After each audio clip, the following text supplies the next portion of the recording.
माननीय सदस्य श्री हेमंत सोरेन जी।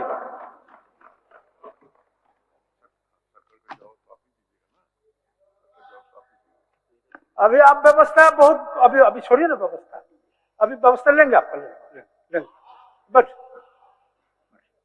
व्यवस्था लेंगे। माननीय हेमंत अध्यक्ष महोदय, मैं आज इस सदन में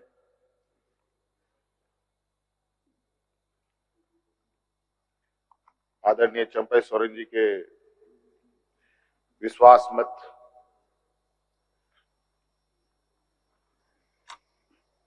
के इस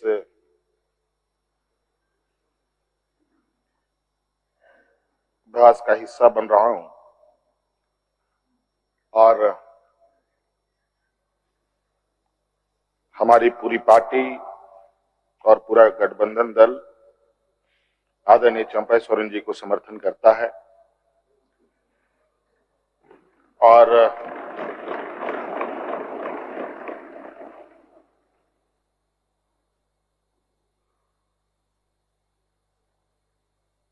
मैं कहना चाहूंगा 31 जनवरी की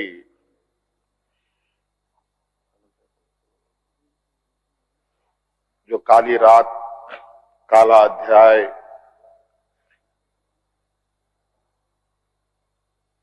देश के लोकतंत्र में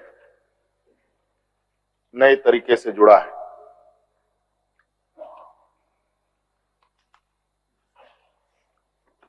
इकतीस तारीख रात को देश में पहली बार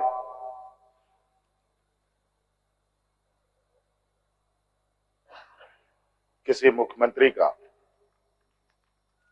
गिरफ्तारी हुई हो, मेरे संज्ञान में नहीं है। ये मुझे लगता है ये पहला घटना है और मुझे लगता है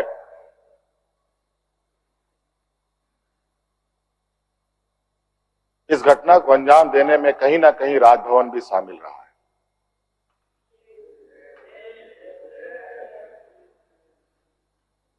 और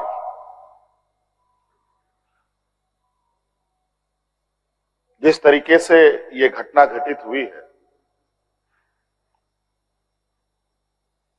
मैं बहुत आश्चर्यचकित हूं।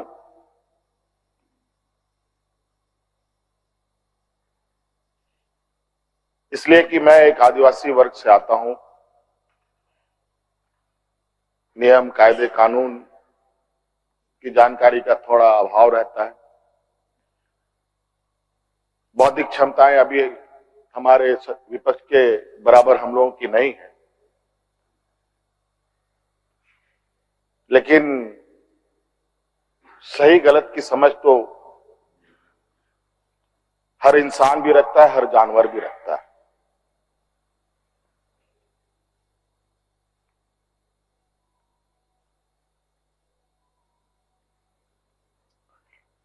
अध्यक्ष महोदय, बड़ी सुनियोजित तरीके से बड़े लंबे समय से 2022 से 31 तारीख को दिए गए अंजाम की पटकथा लिखी जा रही थी। बड़े तरीके से उस पकवान को बहुत धीमी आंच में पकाया जा रहा था, लेकिन ये इनकी जो पकवान है ये पकने को तैयार नहीं थे। लेकिन इन प्रकार इन्होंने इस आधे अधूरे पकवान को अपने लिए परोसा और बड़ी सुनियोजित तरीके से मुझे अपनी गिरफ्त में लिया है।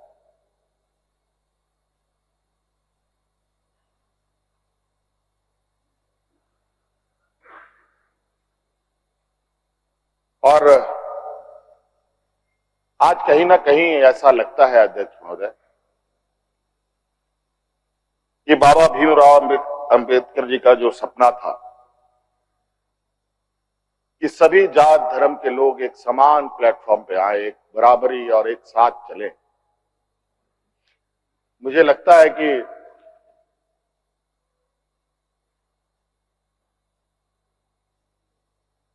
जिस तरीके से बाबा भीमराव अंबेडकर जी को भी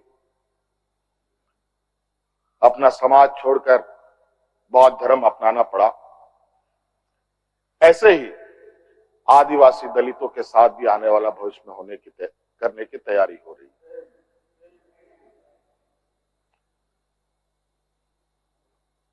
बड़ा सुनिश्चित तरीके से अनेकों कालखंड को देखेंगे अध्यक्ष महोदय, जो इन आदिवासी दलित पिछड़े अल्पसंख्यक के ऊपर अत्याचार हुए हैं, वो अत्याचार अध्यक्ष महोदय नए नए चेहरे, नए नए शक्ल, नए नए रूप में दिखते रहे। आज उसी का जीता जागता उदाहरण 31 जनवरी को देखने को मिला है।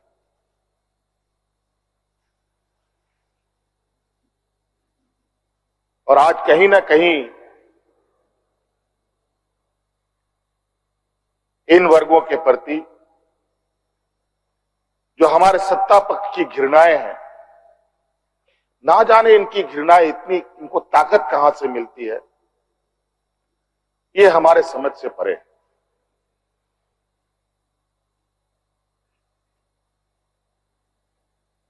इतनी घृणा, इतना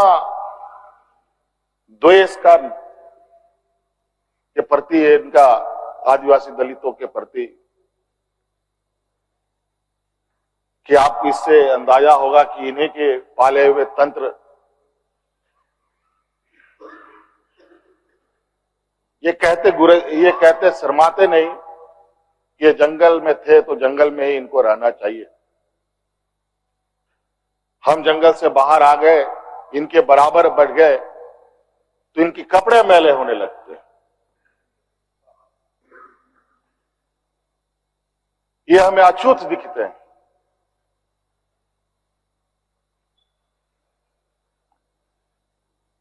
और इन्हीं विडंबना को तोड़ने के लिए हमने एक प्रयास किया था अध्यक्ष महोदय, क्योंकि झारखंड आदिवासी दलित पिछड़ा राज्य है, इन समूह को आगे बढ़ने का, इनका मार्ग प्रशस्त करने में हमने कोई कमी नहीं छोड़ी।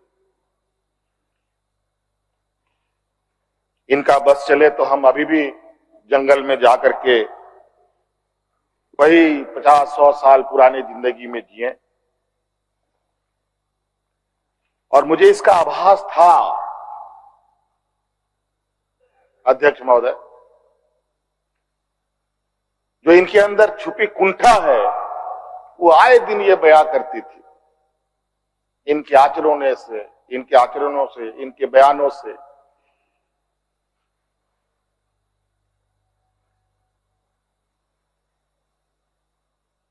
लेकिन हमने हार नहीं मानी है अध्यक्ष महोदय। इनको लगता है कि मुझे जेल के सलाखों के अंदर डालकर ये अपने मंसूबे में सफल हो जाएंगे। ये झारखंड है अध्यक्ष महोदय, ये देश का एक ऐसा राज्य है जहां हर कोने में आदिवासी दलित पिछड़े वर्गों से अनगिनत सिपाहियों ने अपनी कुर्बानी देकर यहां के आदिवासी दलितों की जान बचाई। देश आजादी के सपने भी ये लोग नहीं देखते थे अध्यक्ष महोदय, तब से झारखंड के आदिवासी अपनी हक अधिकार की लड़ाई लड़ रहे। ये तो बहुत बाद में आए, लेकिन बौद्धिक संपन्नता, आर्थिक संपन्नता, आज तक इन लोगों ने देश का गांधी टोपी नहीं पहना अध्यक्ष महोदय।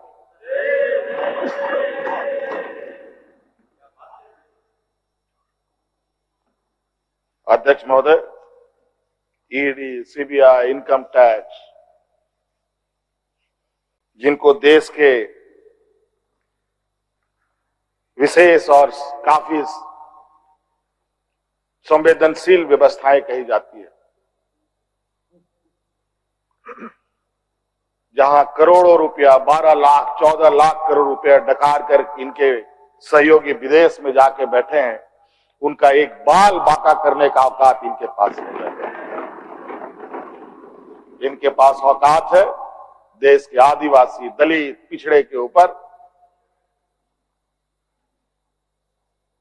और बेगुनाह लोगों पर, और उसमें भी गुनाह किया हो तब की बात तो अलग है, बेगुनाहों पर अत्याचार कर। आज मुझे किस लिए अरेस्ट किया गया अध्यक्ष महोदय? 8.5 एकड़ जमीन के घोटाले पर। अगर है हिम्मत सदन में तो कागज पटक कर दिखाएं कि 8.5 एकड़ का जमीन हेमंत सोरेन के नाम पर है। अगर होगा मैं उस दिन से राजनीति से इस्तीफा दे दूंगा। अध्यक्ष महोदय, जब राजनीतिक रूप से ये नहीं सकते हैं तो ऐसे ही बैकडोर से हमला करते हैं, पीठ पर हमला करते हैं। अध्यक्ष महोदय, मैं आंसू नहीं बहाऊंगा, आंसू वक्त के लिए रखूंगा। आप लोगों के लिए आंसू का कोई मतलब नहीं। आदिवासी दलितों का, पिछड़ों का, आदिवासी के आंसुओं का कोई मोल नहीं। वक्त आने पर हम इनके एक एक सवालों का जवाब और एक एक इनके षड्यंत्र का जवाब वक्त आने पर बड़ी माकूल तरीके से दिया जाएगा। एक्चुअली दुर्भाग्य है अध्यक्ष महोदय इस राज्य का, तथाकथित हमारे राज्य के ही कुछ लोग जो ऐसे सामंती विचार वाले के चरणों में जाकर के झुककर उनकी सेवा और पूजा अर्चना में लगे। नहीं तो इस राज्य की इतनी दुर्दशा नहीं होती अध्यक्ष। राज अलग हुए 23 साल हो रहे हैं, 24 साल हो गए अध्यक्ष महोदय। किसने सबसे अधिक राज किया इस राज्य? ये मुझे बोलने का जरूरत नहीं है, किसी को बताने की भी जरूरत नहीं। सब अपने गिरेबान में देखें, सबको पता चलेगा कौन कहां बैठा, किसने क्या काम किया। घोटाले इनको 2024 से ही नजर आ रहे हैं, 2000 से नजर नहीं आ रहे, 2019 से ही इनको नजर आ रहे हैं। आज ये नहीं चाहते अध्यक्ष महोदय देश का आदिवासी, दलित, पिछड़ा, अल्पसंख्यक देश के सर्वोच्च स्थान पर पहुंचे। ये नहीं चाहते कि ये जज बने, ये नहीं चाहते ये IAS IPS बने, ये नहीं चाहते ये राजनेता बने। इन्हीं के साथ बैठे लोग हैं। इन लोगों ने भी आदिवासी नेता बनाया था मुख्यमंत्री। बता दीजिए इन कितने आदिवासियों ने 5 साल पूरे किए। और मुझे पता था ये मुझे भी 5 साल पूरा करने में रोड़े अटकाएंगे, और नतीजा ये हुआ आखिरी सांस तक कुछ भी करो 5 साल पूरा नहीं होना चाहिए, रिकॉर्ड में नहीं लिखना चाहिए, रजिस्टर में नाम नहीं आना चाहिए। बस यही। अध्यक्ष महोदय, हम लोगों ने सर झुकाकर चलना नहीं सीखा। यही खासियत है आदिवासियों। लेकिन होता है कि सरसों में ही भूत है तो सारा भूत भागेगा का, माफ कीजिएगा, सरसों में ही भूत है तो भूत भागेगा का। यहाँ कुछ भूत ऐसे भी हैं जिसकी वजह से ये कठिनाइयों का सामना करना पड़ता है। बहुत प्रयास हुआ, जब जब हम लोगों ने अलग राज्य का परिकल्पना किया तब भी इन लोगों ने हंसी उड़ाई कि आदिवासी लोग अलग राज लेगा। जब हम सत्ता में आए, आदिवासी सत्ता चला पाएगा, कुछ दिनों में गिर जाएगा। मैं हवाई जहाजों में चलता था अध्यक्ष महोदय, उसमें भी इनको तकलीफ। मैं 5 स्टार होटलों में रुकता था, उसमें भी इनको तकलीफ। मैं BMW कार में घूमता हूं, उसमें भी इनको तकलीफ।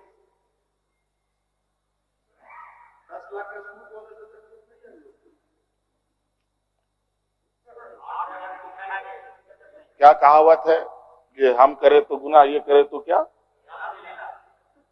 यही कहावत है। खैर छोड़िए। अध्यक्ष महोदय, बड़ा विचित्र स्थिति है अब जो स्थिति दिखाई दे रहा है अध्यक्ष महोदय। कुल मिलाकर झारखंड के परिप्रेक्ष्य के अलावा पूरे देश के पैमाने में अब आदिवासी, दलित, पिछड़ा, अल्पसंख्यक सुरक्षित नहीं। विशेषकर झारखंड में तो यहां के खनिज संपदाओं को, जो बरसों से इस पर लोगों की गिद्ध नजर है और आगे भी रहेगी। ये तो हम थे अध्यक्ष महोदय, ये बहुत फूक फूक करके उनको आगे बढ़ना पड़ता। ये खुला दरवाजे की आदि हो चुके हैं, इनको कोई रोक टोक नहीं कर सकता। जो इनके सामने आएगा वो इसी तरीके के अंजाम से उनको गुजरना पड़ेगा। और इनको लगता है ऐसे अंजाम देने से झारखंड के लोग घबरा जाएंगे। ये आप लोगों की बहुत बड़ी भूल है, और इतनी बड़ी ये भूल होगी जो झारखंड का इतिहास आपको कभी माफ नहीं करेगा। अध्यक्ष महोदय,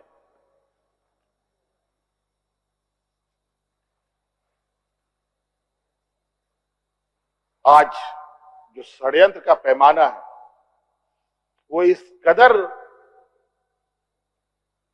बड़े उसके जो दायरे बने हैं, कानून के अंदर रह करके गैर कानूनी काम करना कैसा हो, ये कर किसी से सीखना हो तो इन लोगों से सीखिए और इनके संस्थाओं से सीखिए। मैं तो कहता हूं, मैं फिर से कहता हूं कि आप लोग दस्तावेज लाइए सदन में, या आपने ईडी और सीबीआई को सपोर्ट कीजिए और कोर्ट में पेश करें। एक भी दस्तावेज अगर आप लोग निकाल के दिखा दे कि हमने 8.5 एकड़ जमीन हड़पी है, तो मैं उसी दिन राजनीति से संन्यास किया, झारखंड छोड़ के चला जाऊं।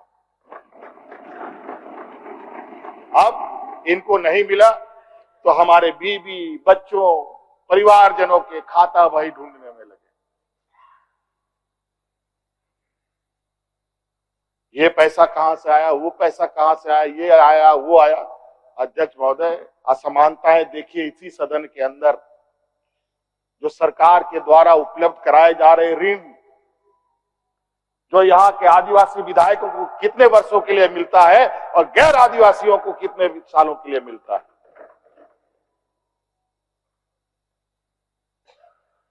इस विषय पर गंभीरता से सोचने की आवश्यकता है। देखो, ये बहुत लंबी लड़ाई। आज जिस तरीके से बड़ा मछली छोटा मछली को खा जाता है, सामाजिक व्यवस्था में भी यही कहानी है। एक बड़ी व्यवस्था छोटी व्यवस्था को खाने का हर बरकस प्रयास करती है। प्रभु राम का प्राण प्रतिष्ठा हुआ 22 जनवरी को। राम राज आ गया, पहला कदम बिहार पड़ा। बेचारा एक पिछड़ा वर्ग का व्यक्ति की क्या हद होगी आप जानते हैं। दूसरा कदम झारखंड पर पड़ा, एक आदिवासी मुख्यमंत्री को निकलने का प्रयास।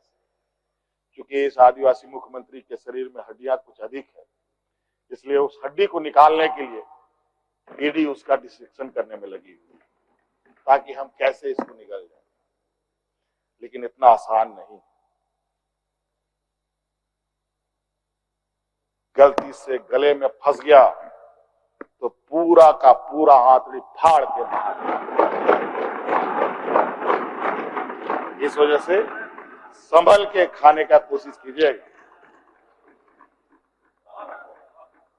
इस वजह से अध्यक्ष महोदय, मुझे कोई गम नहीं कि मुझे आज ईडी ने पकड़ा। जिस तरीके से बंधुदा का सदस्यता लिया, ये आप चुनाव नहीं लड़ सकते। हो सकता है मेरा भी ये असर है।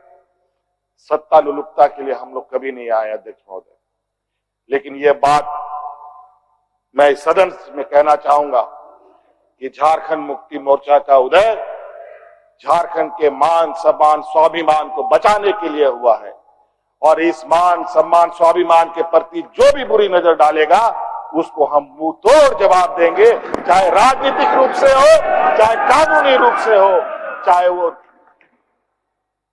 किसी भी जंग मैदान में हो। ये हमारा संकल्प,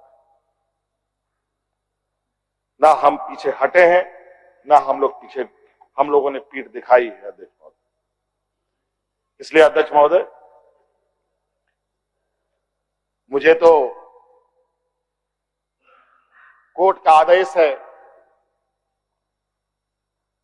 कि मीडिया के सामने या बाहर वक्तव्य नहीं देना है, तो हमने ईडी वाले से पूछा क्या सदन में भी बात नहीं रखनी है, तो उन्होंने ये भी कहा नहीं सदन में भी आप नहीं रख सकते। हम बोले वाह। तो मैंने कहा कि आइए स्पीकर साहब के टेबल में खड़े हो जाइए, बैठ जाइए, वहां से आदेश जारी कीजिए, फिर हम चुप हो जाएंगे। ये स्थिति है अध्यक्ष महोदय। अब उस दिन का इंतजार है। अभी तो गवर्नर हाउस का quorum पूरा हो गया, अब विधानसभा से लोग कब अरेस्ट होंगे, राष्ट्रपति भवन से कब अरेस्ट होंगे, लोकसभा राज्यसभा से लोग कब अरेस्ट होंगे। 150, 200 सांसदों का निलंबन। क्या अध्यक्ष महोदय ये इतिहास के सुनहरे अक्षरों में लिखा जाएगा अध्यक्ष महोदय? बड़ी विचित्र स्थिति देश में। और मैं ये कहना चाहूंगा अध्यक्ष महोदय, विशेषकर आदिवासी दलित पिछड़े भाइयों से, आप तैयार हो जाएं। अब शोषण की एक नई परिभाषा गढ़ने जा रही है। अगर अपने आप को आपने कमजोर किया तो आने वाली पीढ़ी कभी माफ नहीं करेगी। तो अध्यक्ष महोदय, राज्यपाल महोदय आए और 32 पेज का इन्होंने अभिभाषण पढ़ा। हम लोग लाख चिल्लाते रहे। अध्यक्ष महोदय, अभिभाषण पढ़ के क्या होगा जब देश में लोकतंत्र ही नहीं बचेगा। आज हर चीज पिछले दरवाजे से हो रहा है। अध्यक्ष महोदय, खैर इतना तो हम लोग बुद्धि ज्ञान है नहीं, लेकिन समय ऐसा भी नहीं है, समय से बड़ा बलवान धरती में कोई नहीं है, और वक्त फिर घूमेगा और फिर हम आपके सामने उपस्थित होंगे, और इतनी मजबूती के साथ उपस्थित होंगे कि फिर जो षड्यंत्र कर रहे हैं वो षड्यंत्र आपके धरे के धरे रहे, और इस देश के और अपने राज्य के आदिवासी दलित पिछड़ों के लिए जो संघर्ष करना होगा वो करते रहेंगे, करते रहेंगे, करते रहेंगे। धन्यवाद। Stay ahead with our cutting edge news app. Instantly access the latest shorts in just 1 minute and breaking news in just 50 words. Download now for a smarter, faster news experience.